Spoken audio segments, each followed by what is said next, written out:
Hello and welcome to CHUCKYVISION, the podcast about the Child's Play and Chucky franchise here on the We Made This podcast network. My name is Mark Adams and I am your host, and with me as always is my co-host Dev Elson. Hello Dev. Hello everyone, and Mark. Hi.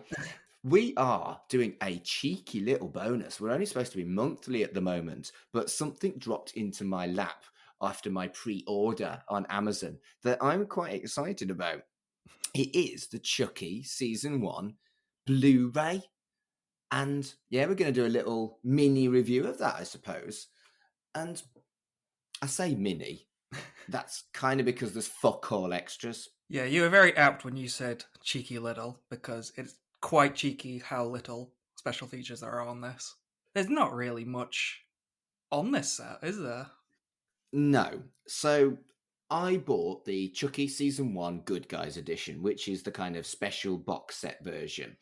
But that just gives you lots of extra show bump, which we'll go through. But the DVDs inside don't have any extra stuff compared to if you buy the Blu-ray or the DVD. There's no difference between what's on the Blu-ray compared to the DVD.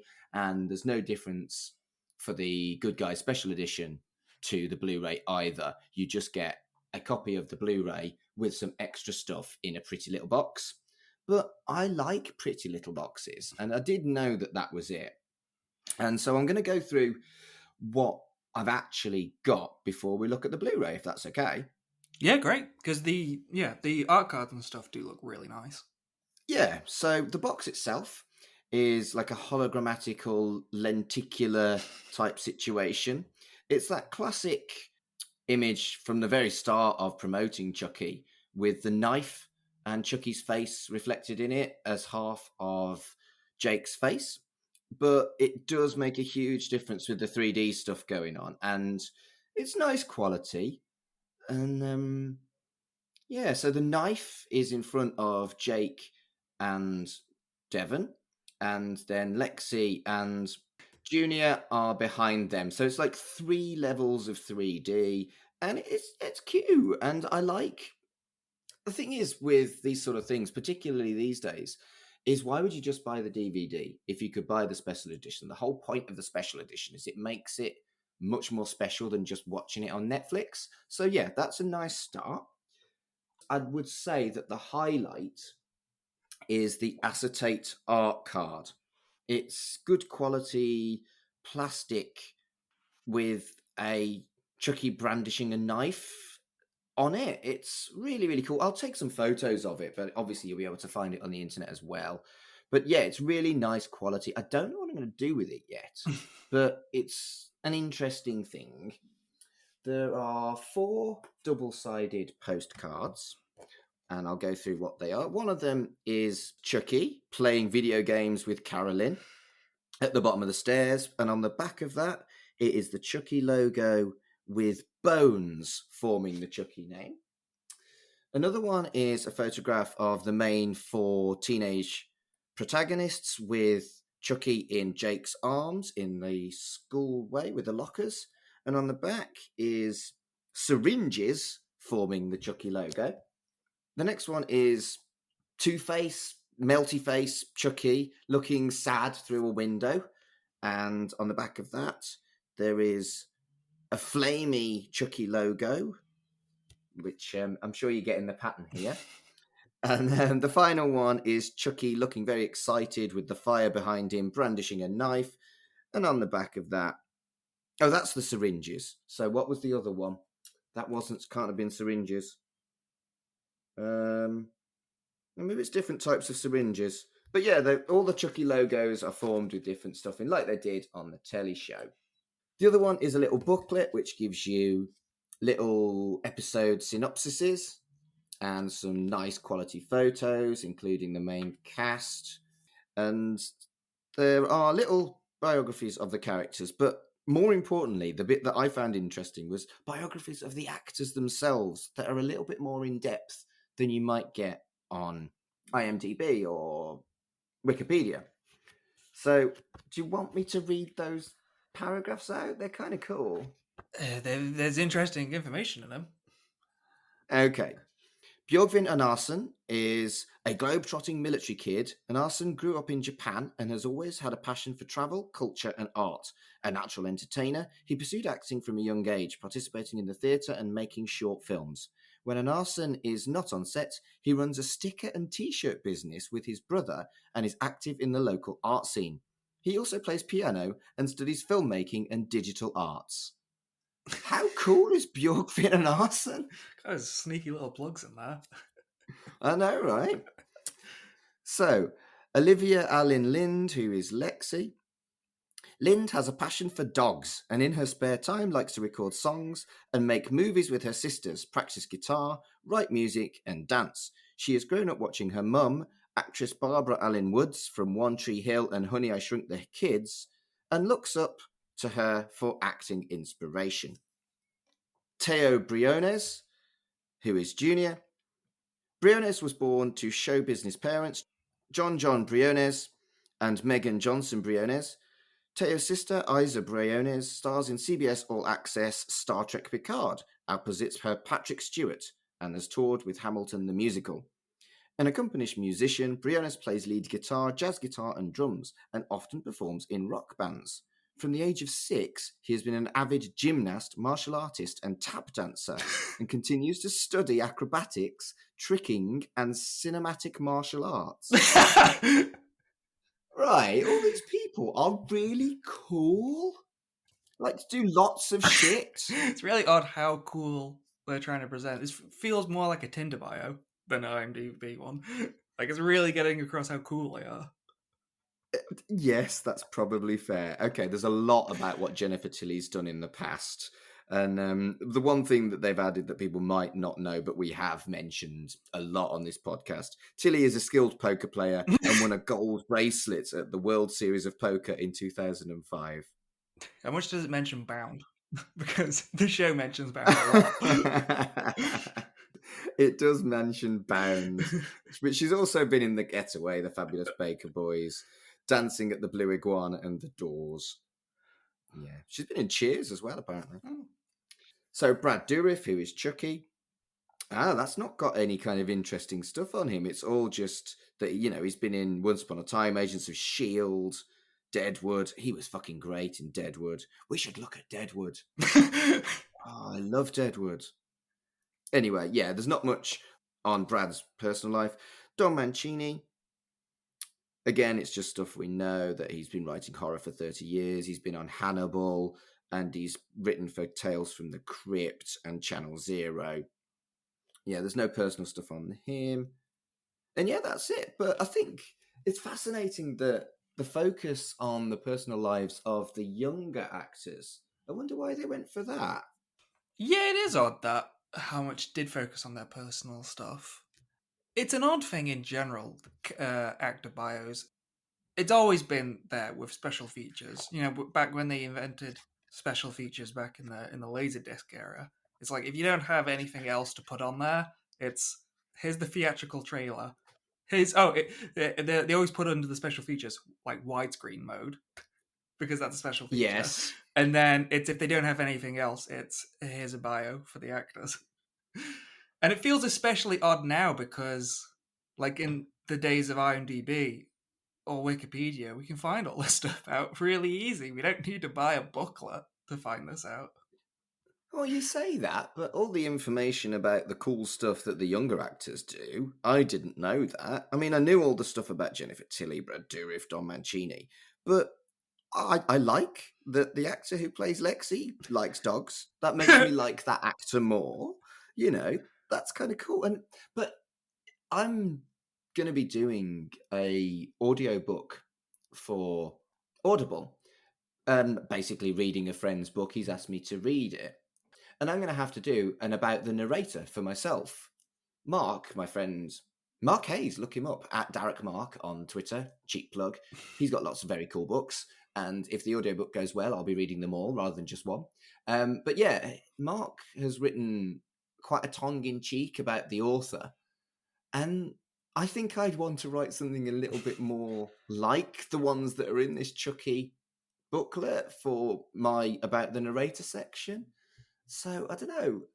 I think it's a hard thing to do, particularly. I doubt they've written them themselves thinking about it, though.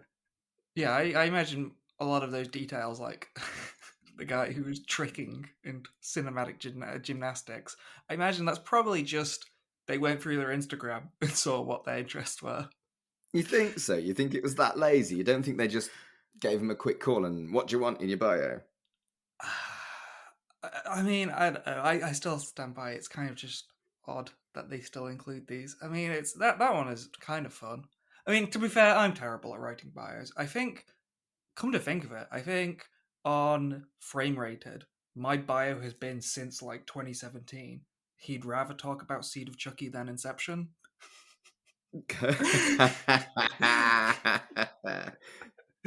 That is very, very fortuitous, I suppose. But you're right.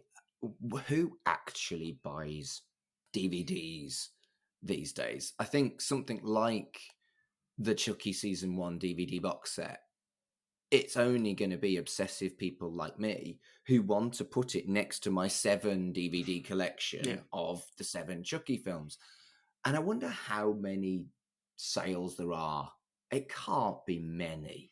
I don't know. I mean, talking of Instagram, it's very, it's the in thing now. I think it's weird for collectors. I think for a long time, people were just, filling their shelves of DVDs and collecting stuff. And they weren't really showing it off to anyone except maybe their friends. But now, when I go for Instagram, I see so many people who their main thing, their whole thing, is just, decorating a room filled with like shelves and masks and posters and stuff, and they just take photos of it. And people like that. Like people like to look at other people's collections and stuff. So you were right, yeah. That people will buy this just so they can, I don't know, show off that they own everything Chucky related. And this is the thing, right? Full disclosure. Yes, I've watched the deleted scenes and the little documentary that's on the Blu-ray, but I haven't watched the show again. We're not looking at the show, we're just looking at the extras. I probably will watch the show again, and I probably will watch it on Blu-ray because now TV is expensive and I don't currently have it. But I did really just buy it for the pretty box and the extras. And I just don't know how many people would do that anymore. I mean, even Disney Plus now, it has a lot of the DVD extras as stuff that you can access on Disney Plus as well. Oh, Disney Plus do that? Because I know, who is it now? It's not Criterion. No, the Arrow Player channel. They do that. Arrow Blu-rays do fantastic DVD extras and stuff. Those are chock full of like, not even like past stuff done in the past, but like they do new behind the scenes featurettes and stuff, and they put that all on their streaming website. It's something that streaming websites have been a bit behind on. Like, you don't get that, and that's the benefit of physical media. But now, if Disney Plus is doing it, God, yeah. I mean, that's interesting that Disney Plus is doing that, because Disney is absolutely horrendous at re-releasing their movies like every 5 years. Like, on VHS, and then, oh god, you can go into it. Like, all the fucking Disney classics get re-released every 10 years with like a new packaging and stuff. But if they're putting everything online, then it's really not as necessary to get them. Yeah, and I just suspect that the DVD market, the Blu-ray market, has shrunk, but it's still clearly worth doing because people still buy them. I did. And even me, who loves a collection, I have far too many books that I won't ever read again, but they look pretty on a shelf. But I've moved due to shitty circumstances, but I've moved twice in the last year. And both times I heavily downgraded on books and DVDs. And I just ziffited a load of shit that I was like, you're never going to watch that. Or you know damn well that that's on Disney Plus permanently. That kind of thing. So they aren't really of use anymore.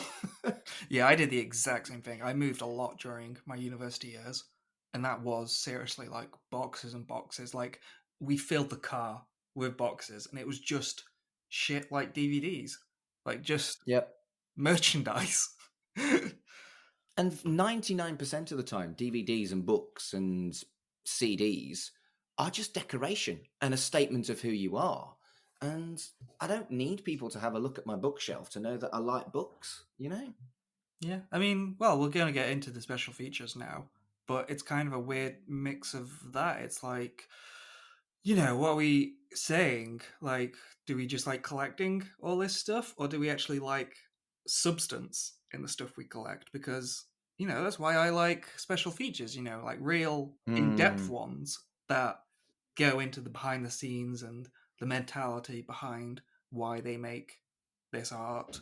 And a lot of the stuff, we'll talk about it afterwards, but a lot of the stuff you get like online on, promotional stuff, that's Yeah. what it is. It's promotional stuff. And the featurette we get on the DVD, it's promotional material. Like it's trying to sell us on a product that we just bought. Yeah, we'll have a discussion about that when we look at it. But what I want to do is I want to quickly take you through the functionality of the Blu-ray itself. It has a setup of English subtitles or not, so that's hardly expansive. But this is like a region-free DVD as well, so that genuinely surprised me. I would have thought there would have been lots of subtitle options, but there isn't. There's literally, this is in English, and you can have English subtitles if you want. That feels lazy to me. Yeah, that is very strange. I wonder if that's sci-fi or something. So the main menu, there's the main image that we've seen a million times, and I've already described it because it's on the front cover of the box, and it plays the Chucky TV show theme over it. And the DVDs, I keep saying DVDs, but assume DVDs and Blu-ray. The Blu-ray is split into episodes 1 to 4 and episodes 5 to 8, quite sensibly. And both have very small bonus materials on them. DVD 1 has a deleted scene from Death by Misadventure. DVD 2 has deleted scenes from Little Little Lies and An Affair to Dismember, and a documentary called The Legacy of Chucky. And that's it.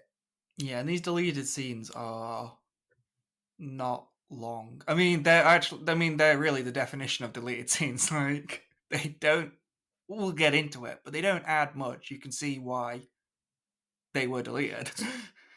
So I'm going to say something here. The DVD 2 has an option to play all deleted scenes. I would argue that linguistically that should be play both. Wait. Yeah, so it's play all except the first one. Yeah, so play all plays 2. So as far as I'm concerned, that should read play both, and it's play all. Fuck off.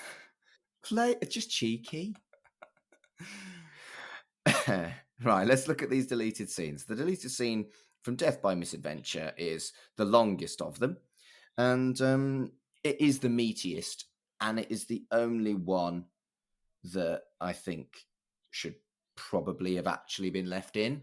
What would you agree with that? Yeah, I can see both sides of it. There is actually discussion about this one. So Jake's dad, Lucas, is throwing away all of his alcohol bottles, and he says he's going clean. And Jake is also bagging up his dolls that he smashed previously, and he's throwing them out as well. And they have a little conversation about Chinese food. I mean, that part at the end isn't really necessary, but there are some interesting parallels between throwing stuff out and some symbolism. I can understand why they cut it out, because it does add a little bit of sympathy towards Lucas and rounds him out a bit. But then, because this is still episode 1, I think we're not supposed to have too much sympathy for this character, like, because then it might not be as enjoyable when he dies. Yeah, and I think I understand the reason why they cut it, but I'm sad they did, because I think it blurs the lines and highlights very fairly the effect that an addiction has on someone. You know, meetings and pouring booze down the sink. It's tropey, but it's tropey for a reason. It's all too real that is the behavior of an addict who is very, very upset with their behavior because of their addiction.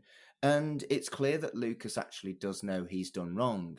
He doesn't apologize for the nastiness of smashing his doll thing apart, his sculpture, but he does know that he has a problem and admits it. And you're right, it gives him a lot more sympathy. But what I also quite like is that it really highlights almost a mundane practicality of a abusive household. They talk about going to work, they talk about Chinese food and the cat, when they've still got all this shit going down that they both know is a dark cloud over their household. But you also have to get on with your life. And whilst bleak, I think it really, really adds something to the episode and an understanding of what a abusive household kind of falls into when it's all a little bit more mundane. Yeah, it definitely adds to it. I think I would have to watch the episode again, like fresh. But I imagine when they were editing it, it's very much a case of like the pacing. Like, are these themes stated already, like before? Like, it's nice that it gets restated, but I imagine for pacing, they just want to state once, like that he's trying to recover, and maybe in the actual episode, this point has already sort of been made. Yeah, I really like this scene. It having been in an abusive household and having friends who are in recovery, these two themes really really hit on me. And so a scene like this, particularly as it's really well done, really sensitively done, it's grey, it's not black and white, this guy's bad, this guy's good. This scene particularly resonated with me, and I thought it was really, really good. It's only a minute, and I'm kind of sad it got cut. I don't know the reasons. Maybe you're right. There are reasons for wanting less sympathy for Lucas, or it could just be a time constraint thing. But yeah, I really, really liked this scene. I thought it was excellent, and as far as I'm concerned, it's canon. So next up is the deleted scene from Little Little Lies, as we've just watched the entirety of the special features in a minute from disc 1. So this one, I felt, was a good depiction of shitty teens, but we've had lots of good depictions of shitty teens being shitty. Yeah, it's kind of similar to what I was saying with the first one. Like, these are points that have been already made, and it's good to reinstate some of them.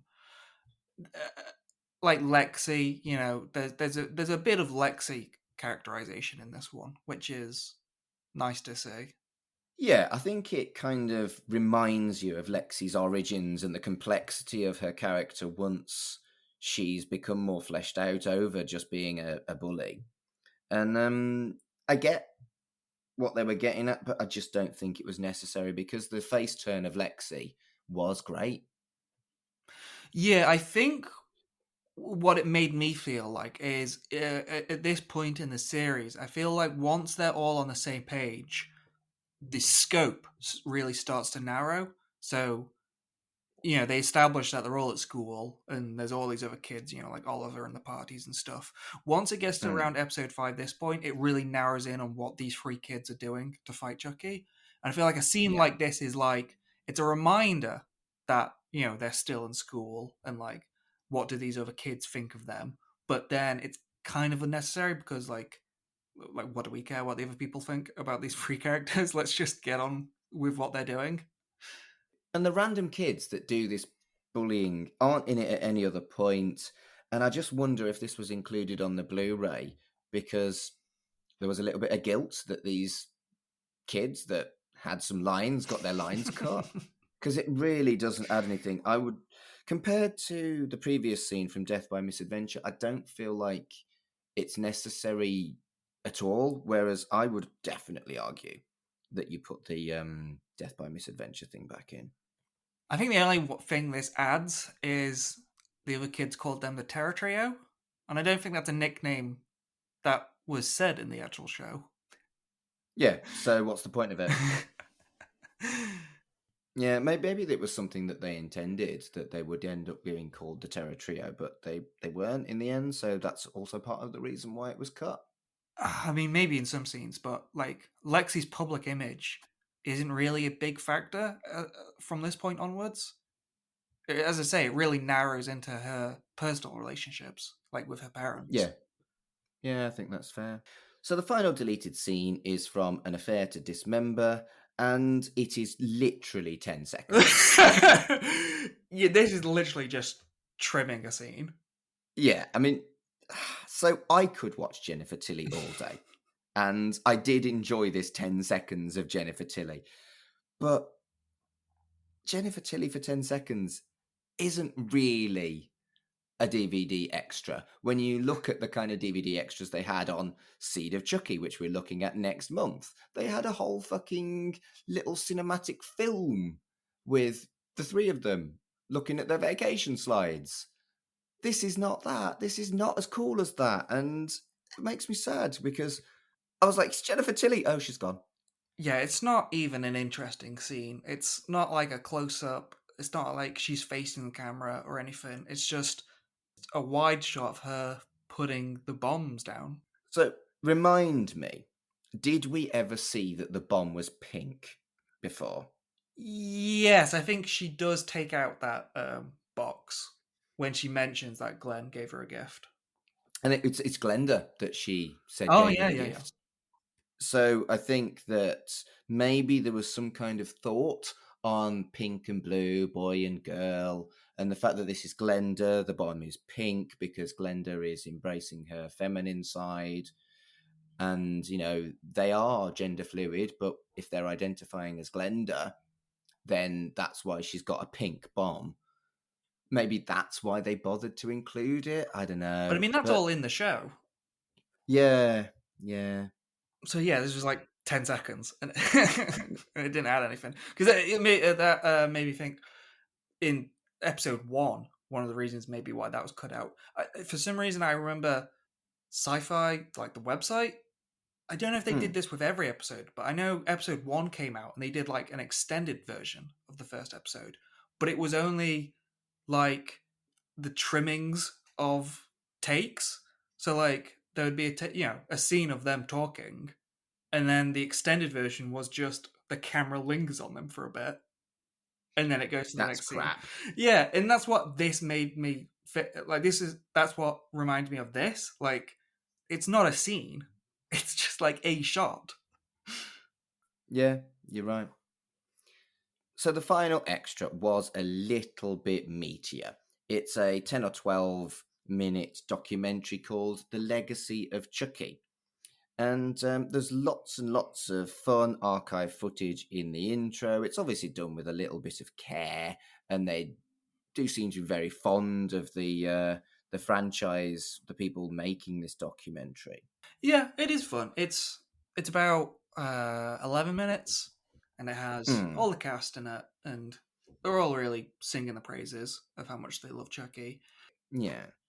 They cover quite a bit in this. Like we start off with kind of like an introduction to Chucky.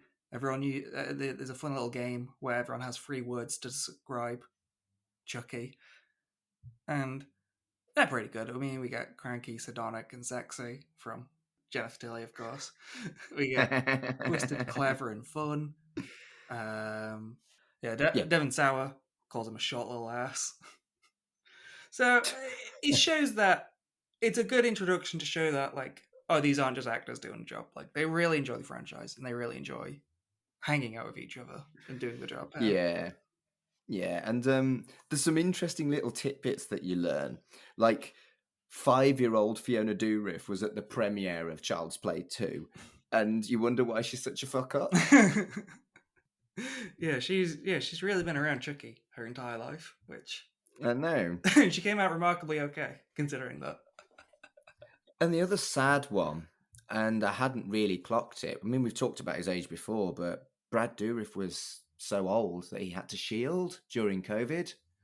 That was new, and that was really sad. But, you know, it shows the longevity of the franchise, that the main actor is very vulnerable these days.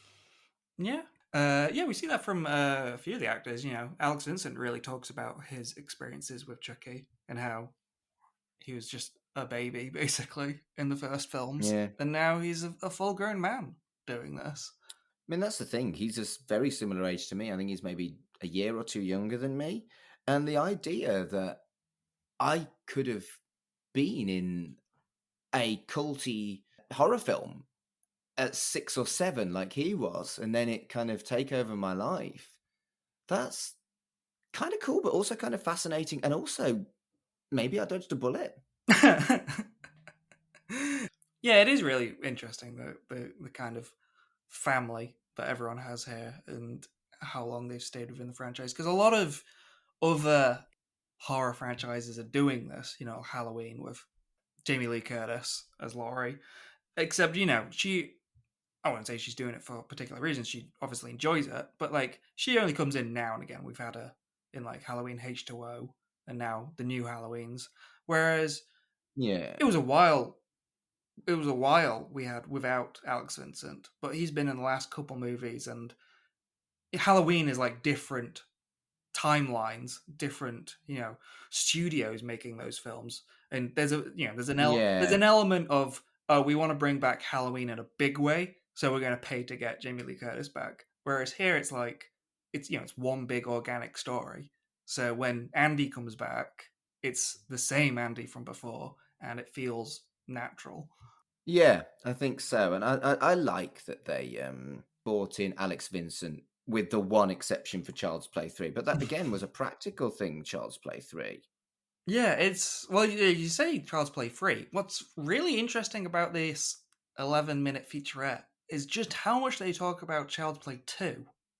Yes. I couldn't work out why. I think it's a studio thing, is it not?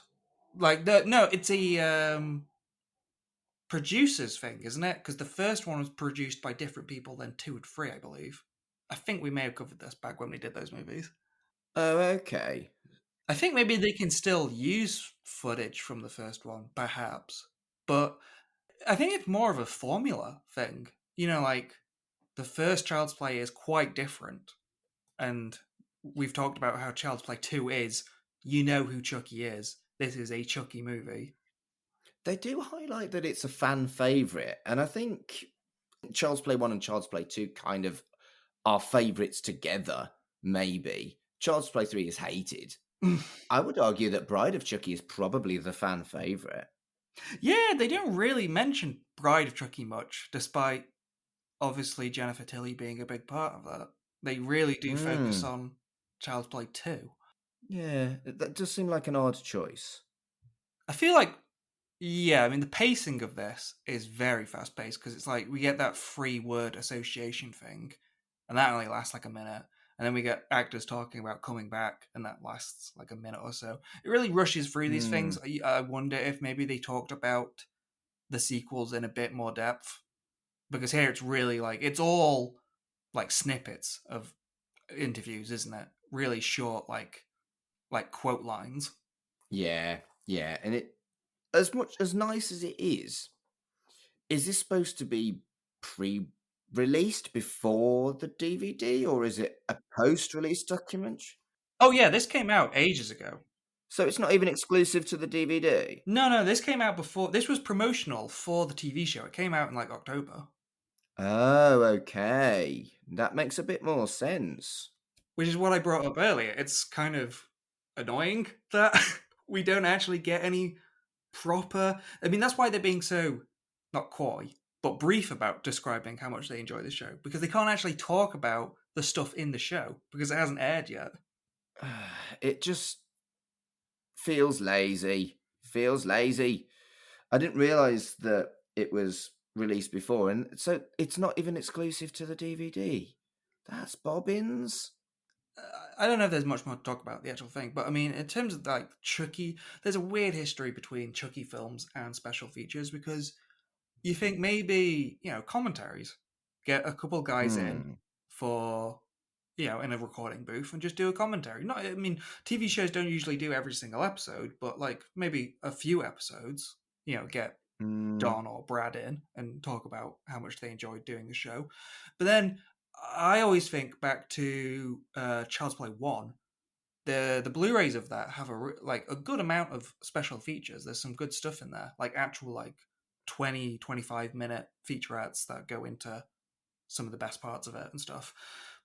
But a Mm. really interesting thing about that, Universal, when they took it out for like the 20th or 30th anniversary, the director Tom Holland called them up and was like, "Hey, you guys are doing the anniversary edition. I'd love to do a commentary." And they said no. What? There's no director's That, commentary. that's weird. And so it's out there. I think it's called Icons of Fright. It's a website, Icons of Fright. They got in Right. contact with Tom Holland, and he did a commentary for free with them, and that's just out there on the internet. That's just a bizarre decision. So yeah, I don't know. I mean, I don't know if they're on unfriendly terms with Tom Holland, but again, I think and there's also the production difference, but yeah, I think they stay clear of the first film a bit for some reason. Yeah, it's all very weird. All very weird. I did enjoy it though, and there was some quite fun stuff with the puppets and explaining how the puppets work and stuff. That was cool. But all in all, a little bit disappointing, really. Yeah, it's odd, especially since I have not watched them, but when I was looking up Chucky Season 1 special features, Rotten Tomatoes did, and it says here 6 months ago, so it must have been week per week, but they did episode by episode featurettes, and it's like the cast and the Don Mancini talking about the series and stuff. And it's basically like this video, like an 11-minute featurette, but for each episode. And that's not featured on the fucking DVD. Yeah, that's, I guess, exclusive to Rotten Tomatoes. But I think this is a major part of why special features suck these days, because everything's online. They just become all promotional materials. Like IMDb and Rotten Tomatoes and even stuff like Variety and GQ and stuff. Like, when a movie is coming out, they're always putting out tons of these videos. Like talking to the cast, talking to the crew and stuff, doing fun behind the scenes videos. It's all promotional material, and it's never really looking back at what they've made. Yeah. So, I guess in summary, I'm glad that I own this because it looks nice on the shelf. But in reality, that's all it is. There is nothing that you couldn't get on the internet, that you couldn't get elsewhere. And that's really sad. You can get the deleted scenes on YouTube. So there's no exclusives. No. Before we go, I want to talk to you about something that came up recently on Netflix, and I just thought we'd have a chat about it because it's like LGBT positives kind of stuff. Have you watched Heartstopper? I have not, but it's been on my radar. I've heard plenty of really positive things about that. It kind of came out of nowhere, but it's been really well received. Yeah, well, I binged it in a night, and it's fucking wonderful. And Jake and Devon's relationship is quite similar to Heartstopper. And in as much as, one of them's much cooler than the other, they fall in love, etc., etc. And it's just so good. And I would say that if you are one of our fans that particularly likes the LGBT aspect of the Chucky franchise, that you could definitely find something good in Heartstopper. Maybe we'll cover it as well because it's all about the gays. Yeah. Yeah, but I really enjoyed Heartstopper. I thought it was heart-stopping. Dear. Right, so maybe we'll look at that. If people want us to look at it, we can look at it. Perhaps. And I mean, if anyone wants us to look at the Chucky special features, like elsewhere, I mean, honestly, we could probably round all of them up from all of the movies and do it in about 40 minutes, because they are sparse between all the movies. I mean, our next episode, we are looking at all the short films like Chucky's vacation slides. So that is our next episode. But I think that's about it for this. I'm surprised we managed to talk for as long as we did, to be honest, Dev. Well, I guess half of it was just giving out about the special features. Yeah, half of it was me reading. So thank you very much for joining us for this bonus episode of Chucky Vision.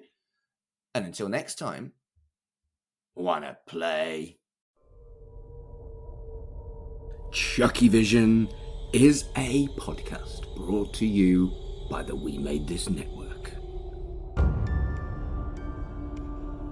Follow us on Twitter at CHUCKYVISION. Follow the network on Twitter at WMT_network. Our website is WeMadeThisNetwork.com. The logo was designed by Dev, and the theme tune composed by Dark Fantasy Studios.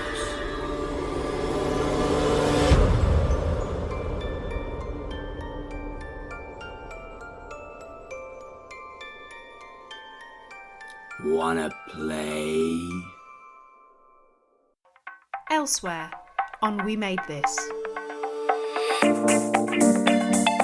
Make It So, a Star Trek Picard podcast. Why? Why do you even need to bring that up? You don't. We've done a story, and you're just using that for the. Oh God! No, it's like, no. I don't get it. I understand it. I understand Soongs are always going to be in some way related to the Kang story because of genetics and the stuff like that they've done. I get it, but to do that, and if it comes in season 3, if it's a main thing in season 3, then I'll hold judgment. If it doesn't get mentioned in season 3, then what was the point? Pick a disc. Guardian reading lefty, which A bleeding heart is one of the phrases we use a lot here in the US. Like, he cares about the homeless. Yeah. I'm sort of shifting into my Limbo impersonation.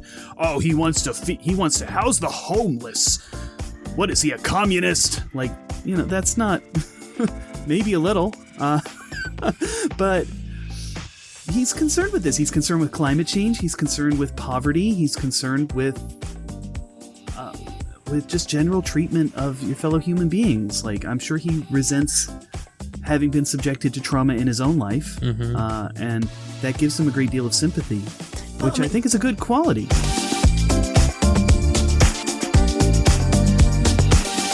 Geek Polymath.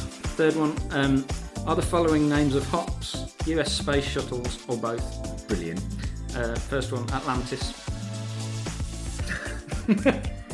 No, it's a US space shuttle, but is it a hop? I'm going to say it's just a US space shuttle. Correct. Good! I didn't. Have I got to get best of 3 again? Yeah, I didn't know that was a space shuttle. Well, that's my poor knowledge, that is. Second one, Galaxy. I know that that's a hop because I've seen it in a pub recently. I don't know if it's a space shuttle, so I'm going to say both. Just a hop, that one. Oh, damn it. Next one, Endeavour. Check out all of these shows and more on the We Made This podcast network.